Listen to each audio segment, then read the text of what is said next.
Welcome to Dirt on History, where romance meets red tape and somehow elopes anyway. Today, we ride through 10 love rules that turn dating into a contact sport with paperwork. And yes, the loopholes are half the fun. 1. Rome. Get married, or else. Augustus stared at the elite, saw too many bachelor banquets, and decided policy could fix vibes. He rolled out marriage laws that taxed or penalized the stubbornly single and rewarded parents with real perks.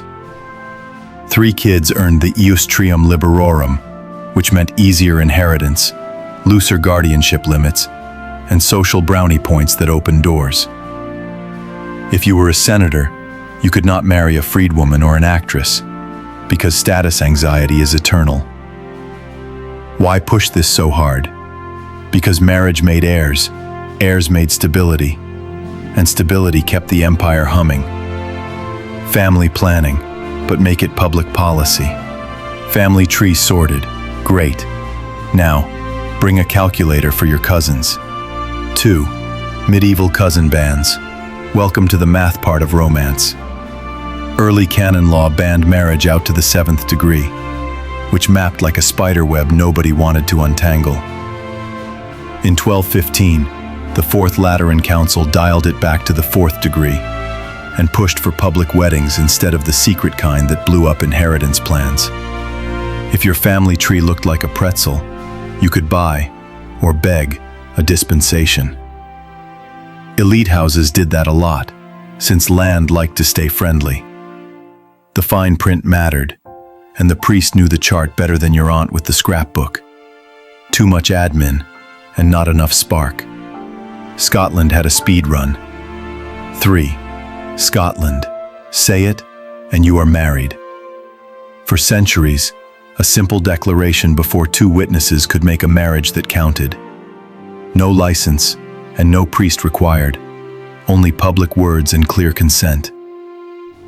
English couples sprinted to Gretna Green to dodge parental vetoes and fees. From hammers to hardwood, bring in the board. 4. Bundling, the cold weather romance hack. In parts of Northern Europe and colonial America, a courting couple could share a bed, fully dressed, with a bundling board or wrappings between them. Winter was brutal, roads were worse, and parents preferred warm conversation to icy goodbyes. Did people cheat the board sometimes? Did neighbors argue about it? Constantly. Communities negotiated the line between caution and chemistry, while candles burned low and gossip burned high. It was intimacy with seatbelts and a curfew. Enough quilts, shift to calligraphy. 5. Heian Japan. Night visits with poetry attached. Among aristocrats, the woman usually stayed with her family, while the man visited at night and slipped away by dawn. Letters mattered, fragrances mattered, and handwriting could make or break a mood. Marriages were about alliances as much as affection, so prestige meant she kept her household and he came to her. Miss a night, and someone wrote a lament in a diary that still makes scholars blush. Romance ran on schedules, sandals, and syntax. 6. Victorian calling cards and chaperones, where flirting had a filing system. You left a card to request a visit. You waited for an invitation, and you arrived at the correct hour, or you did not arrive at all.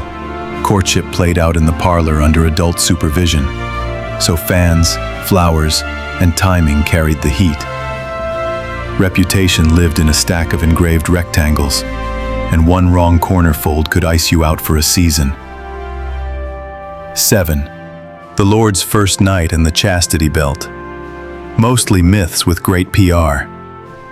The supposed right of a lord to a peasant bride on her wedding night does not show up as law in medieval records. It shows up in satire, later politics, and movie plots. As for the parade of iron chastity belts, most of those museum darlings are 19th century fakes, jokes, or misunderstandings. Medieval people had plenty of ways to regulate sex and marriage, but these two belong in the prop closet, not the syllabus. Want something real and eerie? Bring rice for the afterlife. 8. Ghost marriage in China, love, lineage, and the next world. For centuries, some families arranged marriages for the deceased, so no one traveled alone beyond the veil. Sometimes two deceased were matched. Sometimes a living person entered a symbolic bond with a deceased partner. The rituals echoed ordinary weddings, with offerings, contracts, and a portrait in wedding red. It was not about romance. It was about belonging, duty, and keeping the family line balanced across worlds. Different logic, same human need to connect. Back to Parliament, where romance needed a statute number. 9. Britain's 1907 fix, the deceased wife's sister drama.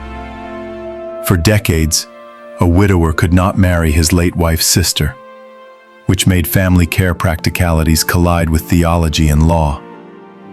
Parliament argued in circles, novels took sides, and real couples lived in limbo. In 1907, the act finally passed. Past marriages were validated, and future ones were allowed as civil contracts. The sky did not fall. Children kept their aunt, and paperwork finally matched reality. Bureaucracy met romance and shook hands. Love is stubborn, and law is picky. Yet history shows they dance.